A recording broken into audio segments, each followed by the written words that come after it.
Welcome back to Cosmic Confluence, listeners, the space where ancient wisdom meets modern life and where we ask the questions that do not always have easy answers. I'm your host, Sana, as always, and let me tell you, listeners, today's episode is for anyone out there who has tried to fix their life by thinking harder, pushing harder, doing more, or optimizing themselves into exhaustion and still felt disconnected from their body, their joy, and their sense of meaning. We talk a lot about wellness as something we consume, a class, a supplement, a routine. But just imagine this, what if well being is not something you add, but something you remember through the body? My guest today works at the intersection of science, soul, ritual, and design. She has spent over 30 years inside corporate wellness and holistic consulting. And today she is helping shape what embodied leadership and radiant living might actually look like in real spaces, real companies, and real lives. Hayley Hunter Hines is a wellness futurist, luxury experience architect, and founder of Soul Sparkle Living. She's also the creator of the Sacred Shakti Method, a framework that centers somatic power, ritual, and presence in a world that rarely slows down enough to feel. So, Hayley, welcome to Cosmic Confluence, and I'm really, really honored to have you here. Thank you so much. It's my pleasure to be here. Um, Haley, before we proceed further, to explore about the Sacred Shakti method, one thing that I really, really, I must share from my end, because in the Indian, in the Hindu culture, um, you know, we have learned since childhood that everything, whatever we see around us, in fact, including ourselves, we are all born from this sacred feminine power, which is the Shakti. Even the Hindu gods, Shiva, Brahma, and Vishnu, they're all born from Shakti. So this is the most powerful, the most sacred, feminine energy that is attributed to the creation of everything that we are seeing or we may not be able to see around us. So that is something I really, really find it very beautiful how you named it. Oh, it is the divine life force, isn't it? Within all of That exactly, exactly. And it is the feminine energy. us. Right. Super. Okay. So, Haley, you describe the Sacred Shakti method as a path to somatic power and radiant living. Now, these words they are beautiful, they sound beautiful, but then for someone who's just trying to survive through, like, go through somehow through their week, it can feel abstract. So what problem were you actually trying to solve when you started to create the Sacred Shakti method? Well, I think the main thing is reconnection to self and body, right? So my own inner wisdom, my own feminine energy and essence, and also a way to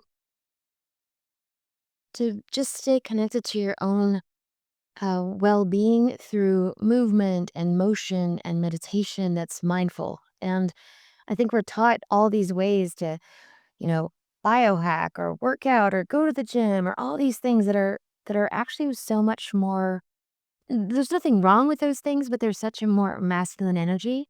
And what I think I was looking for was something that would bring me back to the ease and the grace and the feminine flow within me. And I think that's how this method was actually born. Hmm, that makes sense, Haley. That makes sense here because um uh, let me clarify that I'm not trying to bring any gender biasness or anything here, but you know, all of us, we are this beautiful blend of masculine and feminine energy. If we attribute masculine energy to strength or aggression or this, unhinged, untamed energy, um, feminine energy is the one that kind of, channels it down. It nurtures. I think that's exactly what I realize, how you explain this. So that really makes sense. Well, I think too, we all have obviously both masculine and feminine energy within us, all of us, right? Some of us are more masculine, more feminine, etc. But at the end of the day, you know, when we most of the time, and especially women that are, in their empire building or in their career building, it's very easy to go Mm, fully more into their masculine energy. And this practice really allows you to kind of restabilize and reintegrate the two and step mm. back into that fully feminine energetic space, which is a lot of women's desire. They just are not sure how to do it sometimes. And so this practice really does help kind of bring that energy back to the forefront. Yeah, yeah, yeah. Agreed, agreed. Um, and when you say somatic power, some people hear empowerment while others hear something spiritual that could be uh, inaccessible or impractical as well. So how would you explain somatic power to someone who is skeptical, busy, or they would think that this is all woo woo, not particularly interested in the spiritual language? Well, this isn't, I mean, somatics aren't necessarily spiritual. It's really more embodiment. It's really backing into the body and allowing yourself to feel. And I think, a lot of people, a lot of us that are on the spiritual path, we end up, it's almost like we're trying to transcend the humanness, right? And really, at the end of the day, we're all spiritual beings having a human experience. And so our ability to ground back into our body, to embody the truth of who we are, both our humanity and our divinity, it requires this little skin that we're in, right? And so by using these somatic practices, we're able to really stay grounded, to regulate our nervous system, and then embody the, maybe it is the spiritual teachings, maybe it is these other things that we've learned, but we're grounded, we're rooted, we are embodied in this human form, which is the best and most beautiful gift that we have. Absolutely. No doubt in there. Great. Okay. And um, you emphasize ritual as a core part of the Sacred Shakti method, but then, we already kind of, before even actually practicing or getting into the routine, we kind of feel this fear of not perfectly able to perform that routine, like habits or checklists. And that itself is such a huge, deterrent or a blocker to actually embark on that journey. So um, how is ritual different from just another thing people feel pressured to do correctly or perfectly, Haley? I think to me, ritual just creates a sacredness in daily living, right? And it's bringing that sacredness into everything we do, whether it be a workout, a movement practice, a meditation, a spiritual experience, or just your day to day, the way you eat, the way you approach relationships, the way you approach conversation. I think anything can be or can become a ritual, whether it be having a cup of tea or making a cup of coffee and or making preparing a beautiful meal for yourself. It's the way in which you approach it and the intention in which you embody it. And so I think for me, ritual is just allowing life to become sacred and being grateful and having that intention in everything that we do, because then it actually creates, I think, a feeling of connection, not only to ourselves, but to those that we're sharing life with, those that we're serving, maybe if we're in some type of service capacity, um, to whatever type of divine or spiritual practice that we have. And also in the way that we allow ourselves to just be holy, like be both human and divine, right? And so to me, it just is a way of doing life. And so embodying that ritual brings that gratitude back into our day to day life. Hmm. Like one specific thing that, I really loved, what you shared is, um, it's ritual as a relationship, as a way to connect, not just something which is performative, just for the sake of, doing or performance. And I think this distinction has to matter because many of us have um, internalized this idea that, if we are not feeling transformed, then we are doing something wrong. And then we get into that full, that loop of judging ourselves and, not having that compassion for ourselves. Right. And also just the judgment and the overthinking, right? Yeah. Just being in your mind about it. It's like, no, we need to drop out of that into our heart. And then so it's almost like a three-part process. It's like dropping from your heart, from your head back to your heart, like there. And then even from your heart, like to your belly, like down into the roots and the truth of who you really are. And then doing life from that way, from that place. That's where the magic is, I think. I agree. I agree. And I think this perfectly aligns with you know, the theme of our show. Like you bridge neuroscience, somatic intelligence, spiritual frameworks. Like there is science, there is soul.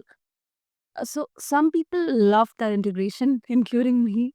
But then there are people out there, who would be wary of mixing science with soul language.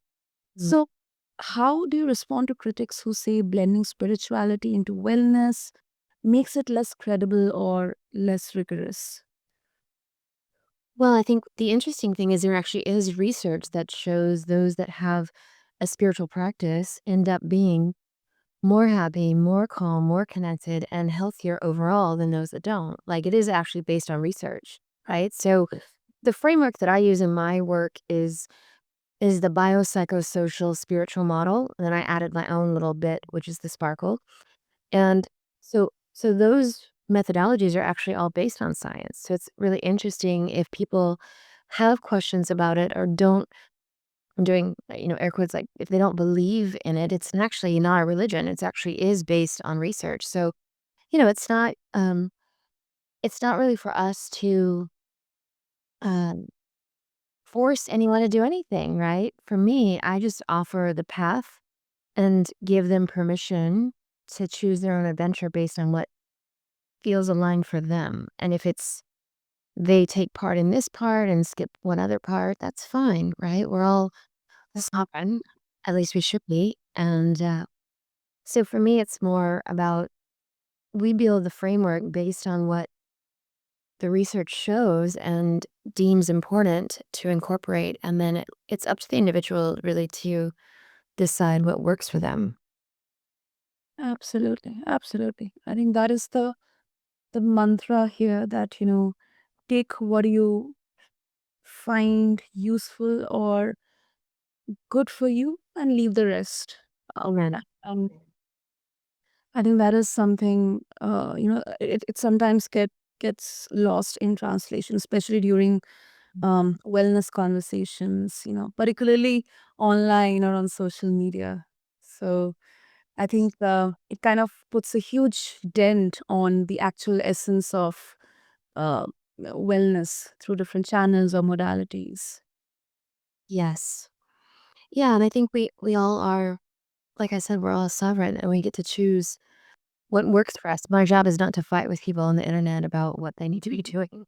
Yeah. Right. Yeah. It's not the vibe. And so to me, it's just we present what feels aligned based on both kind of divine assignment and divine appointment. And again, the merging, which is what I love about your show, is that it is where science and spirituality intersect because I think that's actually where we are all meant to do life in our own way based on what we know works and what we feel called to do. Absolutely. Absolutely. Huh. You work in luxury wellness spaces, retreats, high-end environments, really. Um, I mean, radiant living, one of the um goals, or you can say aspirations for me as well, here, as I am learning every day, every moment through these conversations, through practical situations I'm facing in my life right now, is, Mm. radiant living. But then it can also feel out of reach for many people. Um so it can be, a kind of a challenging question, but then I think it's a very necessary part of the conversation. How do you reconcile radiant living with the realities of, financial stress, caregiving, survival mode living? Because every month, every day, right now, the world is kind of going crazier.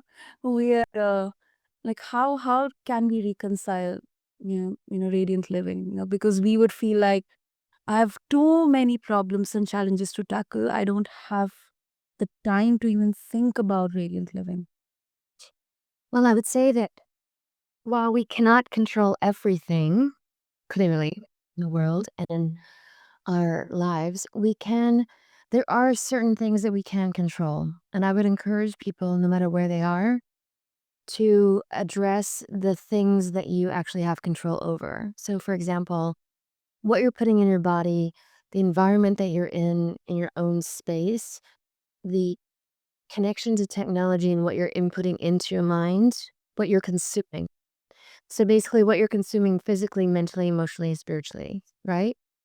S- If you are able to, let's say, reduce the amount of noise, and by noise, I mean connection to social media, it might be connection to news and actual media, Mm, mm, those two things, reducing any chemicals or toxins or any garbage that you're putting into your actual body through food, water, um, you know, negativity in any form, right? All of those things, we have at some level the ability to control that level of consumption.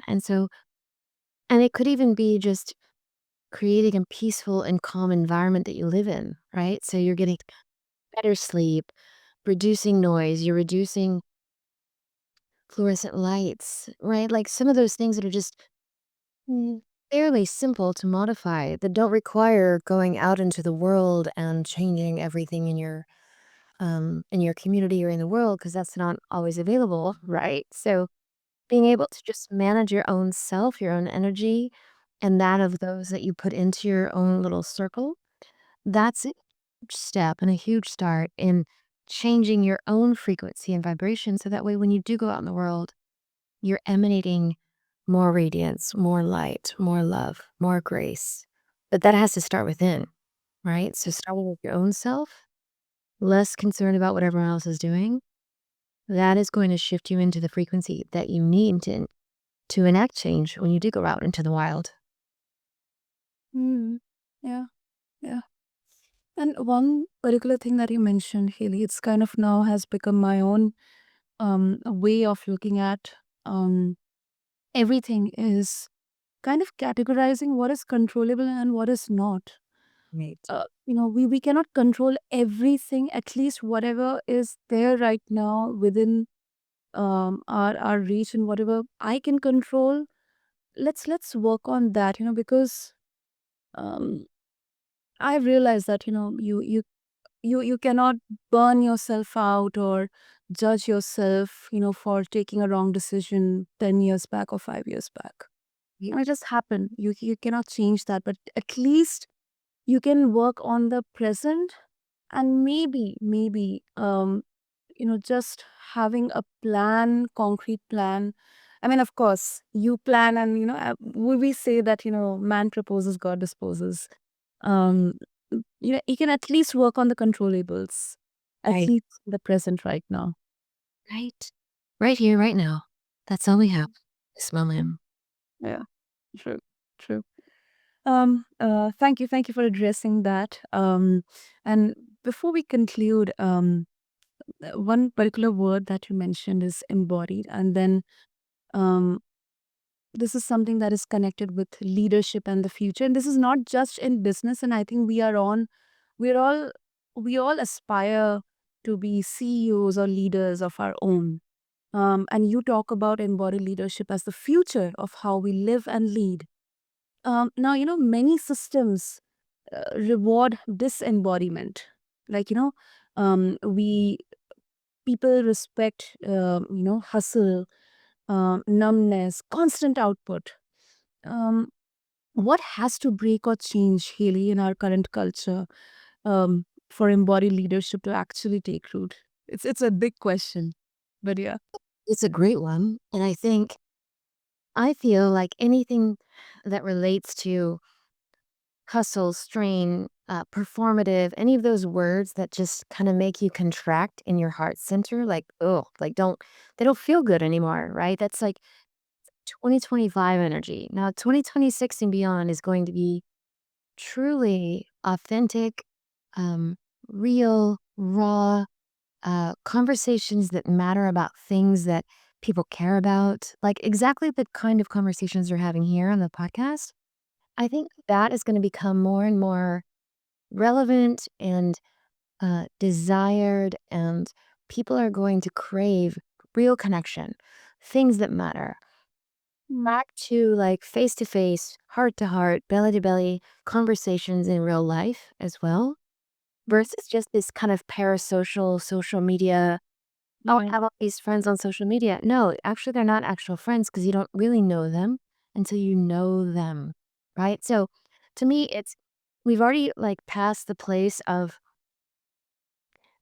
where influencer culture, all of that. To me, it's going to go back to simplification, like simplify to amplify. We simplify our life to amplify the joy that we have within it.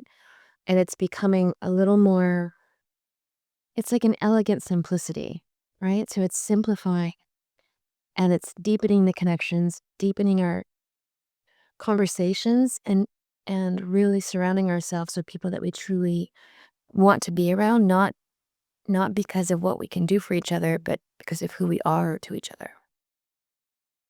Absolutely. And this is such an important, I believe, for all of our listeners, such an important takeaway because um I believe nature, everything find its way of, achieving that balance.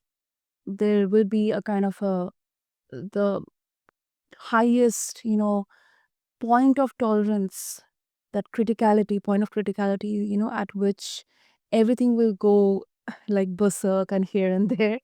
But then there will be a time when that balance has to achieve, because that's how historically, we have seen how the nature works. Mm. Yes. And it's shifting. And it will not be the same again. Yeah. And that's beautiful. It's a beautiful thing. So we're here for That is beautiful, beautiful. Haley, uh, I mean, this is hopeful. It is confronting, but I believe we shouldn't go into that toxic positivity loop. But it. at least we can seek hope, um, with togetherness, and it starts individually. And before we wrap up this conversation, if listeners, they would like to further explore about the Sacred Shakti Method, they would like to connect with you, if they have their thoughts or opinions after this conversation, what would be the best way to connect? So, a couple of ways to stay in touch. One is to go to my website, my little online sparkle home. It's soulsparkleliving.com. So, everything that I do and create specifically around the Sacred Shakti method will be available there. And then also just following me on socials. Most of the socials are under my full name. So, Hayley Hunter Hines. And I think you'll probably have that the in the show notes. But so on Facebook, on Instagram, Threads, etc. It's usually always under my full name or Soul Sparkle, either one. Amazing. So, listeners, as I always do, I'll have all the links and details in the show notes. So, refer to them along with this episode on whichever platform you listen to your podcast to. And listeners, I believe this conversation, it feels like an invitation to come back into the body without romanticizing the process, not to escape the world or the reality, but at least to meet it with more honesty, presence, and regulation. So, Haley, thank you so much for this really beautiful yet practical conversation. Really loved it. Thank you so much. It was a pleasure to be here. And to all of the listeners, if this episode stirred something, I encourage you not to rush to interpret it. Give it time, sit with it, feel what landed, notice what resisted. Because sometimes the most sacred work is not changing your life, it is finally listening to it. And thank you to everyone for listening to Cosmic Confluence. Until next time, stay curious, stay embodied, and stay connected. This is your host, Sana, signing off. Thank you.